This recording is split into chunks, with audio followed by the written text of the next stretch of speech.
ప్రపంచ వాణిజ్యాన్ని కుదిపేస్తున్న హర్మోజ్ సంక్షోభం ప్రభావం ఇప్పుడు స్వీట్స్ మార్కెట్ పైన పడుతోంది. ముఖ్యంగా ఇరాన్ నుంచి ఎగుమతయ్యే పిస్తా సరఫరా ఆగిపోవడంతో గల్ఫ్ దేశాల్లో బక్లావా వంటి స్వీట్ల ధరలు పెరుగుతున్నాయి. ఇరాన్ ఇజ్రాయెల్ ఉద్రిక్తతలతో హర్మూజ్ జలసంధిలో రవాణా అంతరాయం ఏర్పడటం ఇప్పుడు అంతర్జాతీయ ఆహార మార్కెట్కు కూడా హెచ్చరికగా మారింది. మధ్యప్రాచ్య దేశాల్లో అత్యంత ప్రాచుర్యం పొందిన బక్లావా స్వీట్కు ఇప్పుడు చేదు రోజులు మొదలయ్యాయి.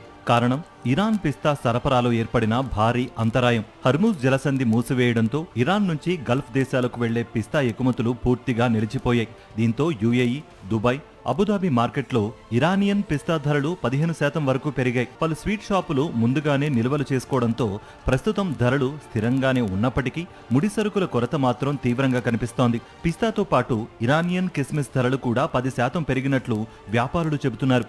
కొందరు వ్యాపారులు పరిస్థితిని ఆసరాగా చేసుకుని అదనంగా ధరలు పెంచుతున్నారనే ఆరోపణలు కూడా వినిపిస్తున్నాయి. ప్రపంచంలోనే అతిపెద్ద పిస్తా ఉత్పత్తిదారుల్లో ఇరాన్ ఒకటి. ప్రతి సంవత్సరం లక్షల టన్నుల్లో పిస్తాను చైనా, భారత్, యూరోప్, గల్ఫ్ దేశాలకు ఇరాన్ ఎగుమతి చేస్తూ ఉంటుంది. అయితే ప్రస్తుతం హర్మూజ్ మార్గంలో సంక్షోభం కారణంగా ఫిబ్రవరి నుంచి యుఏఈకి పిస్తా ఎగుమతులు పూర్తిగా ఆగిపోయాయి. దీంతో గల్ఫ్ మార్కెట్లు ఇప్పుడు టర్కీ, సిరియా పిస్తాలపై ఆధారపడాల్సిన పరిస్థితి ఏర్పడింది. ప్రస్తుతం స్వీట్ల ధరలు పెద్దగా పెరక్కపోయినా పరిస్థితి ఇలాగే కొనసాగితే బక్లావా ఒక్క ముక్క ధర కూడా 10 నుంచి 20% వరకు పెరిగే అవకాశం ఉందని మార్కెట్ వర్గాలు చెబుతున్నాయి. హర్మూజ్ సంక్షోభం ప్రపంచ ఆర్థిక వ్యవస్థను ఎంతగా ప్రభావితం చేస్తోందో ఇప్పుడు పిస్తా మార్కెట్ ద్వారా స్పష్టంగా కనిపిస్తోంది.